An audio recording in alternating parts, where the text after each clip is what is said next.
Hi friends, నేను మీ కరణ్. సంతోషం సంతోషం నీకు నీవు పొందలేవు, నీకు నీవు నవ్వలేవు. ఎవరో నవ్విస్తే నవ్వుతావు. నీకు సంతోషం కలిగిందంటే ఎవరో ఒకరు నీకు సహాయమైనా చేసి ఉండాలి, ఆ సంతోషంలో పాలు పంచుకోవాలి. నీకు సంతోషం కలిగిందంటే అది ఎందులో అని ఆలోచించు. స్నేహమా, ప్రేమ, ఉద్యోగమా, బంధువులా, నీకు నీవేనా? నువ్వు ఏ పని చేసినా ఆ పనిలో సంతోషం వెతుకు. అది నిన్ను బాధ పెట్టకుండా చూసుకో. చాలామంది బాధలో ఉంటారు. అలా అనుకోకుండా నాకేం తక్కువైందని అనుకో.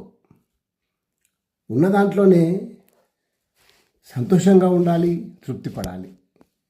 నవ్వుతూ పలకరించు, నవ్వుతూ ఉండు. మనిషి సుఖ సంతోషాల కోసం ఎక్కడెక్కడికో వెళ్తాడు. ఇక్కడే సంతోషం వెతుకోవచ్చు కదా.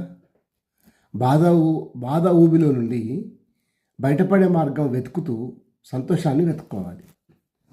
అప్పుడే నువ్వు సంతోషంగా ఉంటావు. Thank you.